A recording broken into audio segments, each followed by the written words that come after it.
Lalit P Sharma का सादर प्रणाम। श्री राधे राधे। कल 6 जुलाई 2021 मंगलवार को योगिनी एकादशी है। एकादशी के व्रत खोलने का समय 7 जुलाई 2021 बुधवार को सुबह 5:30 से लेकर 10:07 तक का है। यह एकादशी योगिनी एकादशी के नाम से प्रसिद्ध है। इस एकादशी की कथा इस प्रकार है कि धर्मराज युधिष्ठिर भगवान से कहने लगे कि भगवान, आप मुझे आषाढ़ कृष्ण एकादशी की कथा सुनाइए और इस एकादशी का क्या नाम है और क्या महत्व है यह बताइए। भगवान कृष्ण कहने लगे, हे राजन, आषाढ़ कृष्ण एकादशी का नाम योगिनी एकादशी है। इसके व्रत से समस्त पाप नष्ट हो जाते हैं। यह इस लोक में और परलोक में दोनों में ही मुक्ति देने वाला व्रत है। यह तीनों लोक में प्रसिद्ध है। मैं तुमसे पुराणों में वर्णित कथा कहता हूँ, ध्यानपूर्वक आप सुने। स्वर्गधाम की अलकापुरी नामक नगरी में कुबेर नाम का एक राजा रहता था। वह बहुत बड़ा शिव भक्त था और प्रतिदिन शिव पूजा किया करता था। हेम नाम का एक माली पूजन के लिए उस राजा के लिए रोज फूल लेकर आया करता था। हेम की बहुत ही सुंदर एक पत्नी थी।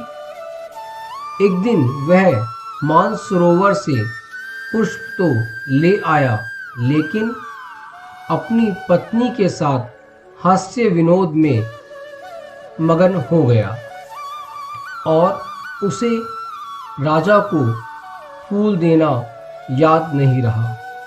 इधर राजा उसकी दोपहर तक राह देखते रहे।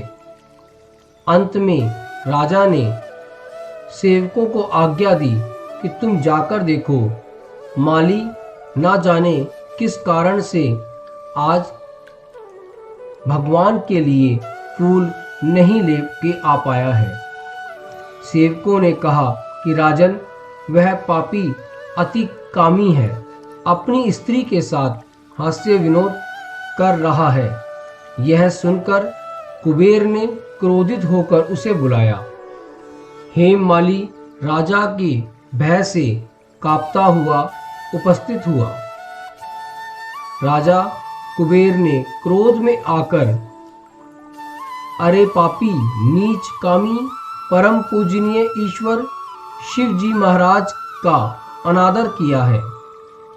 इसीलिए मैं तुझे श्राप देता हूँ कि तू मृत्यु लोक में जाकर कोढ़ी बनकर रहे।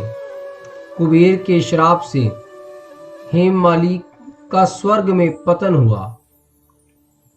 कुबेर के श्राप से हेममाली का स्वर्ग से पतन हुआ और वह पृथ्वी पर आकर भटकता भटकता रहने लगा। कोढ़ होने के कारण वह बहुत ही अत्यंत दुखी रहने लगा। मृत्युलोक में आकर माली ने महान दुख भोगे।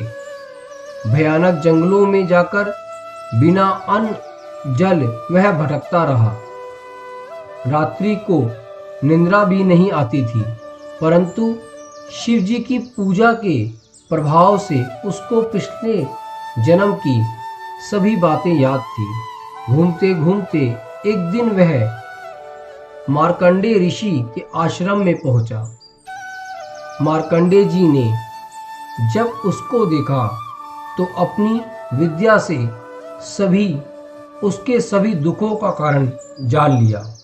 उसे देखकर मार्कंडेय ऋषि बोले, तुमने ऐसा कौन सा पाप किया जिसके कारण से यह हालात हो गए।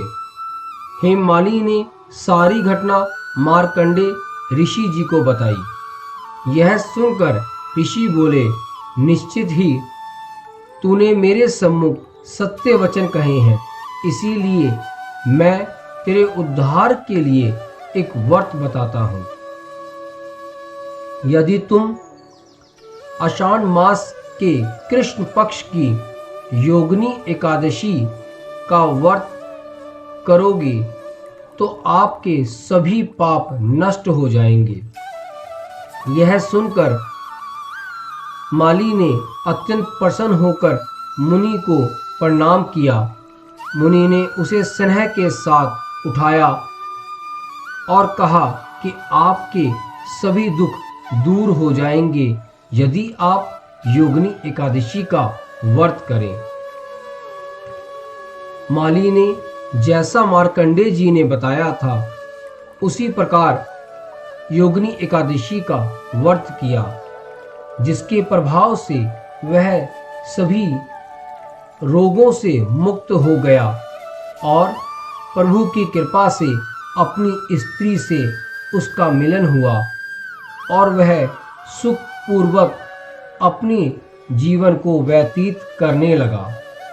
भगवान कृष्ण ने कहा, हे राजन, यह योगिनी एकादशी का व्रत 88,000 ब्राह्मणों को भोजन कराने के बराबर का फल देता है। इसके व्रत से समस्त पाप दूर हो जाते हैं और अंत में स्वर्ग प्राप्त होता है। ऐसा है योगिनी एकादशी का व्रत। एकादशी का प्रभाव हमारे जीवन में प्रभु की कृपा का बहुत बड़ा प्रभाव है। यदि हम गोविंद की कृपा से पूरे भावपूर्वक एकादशी का व्रत करते हैं तो श्री राधा रानी की कृपा, श्री गोविंद की कृपा हम पर हर पल पल पल बनी रहती है।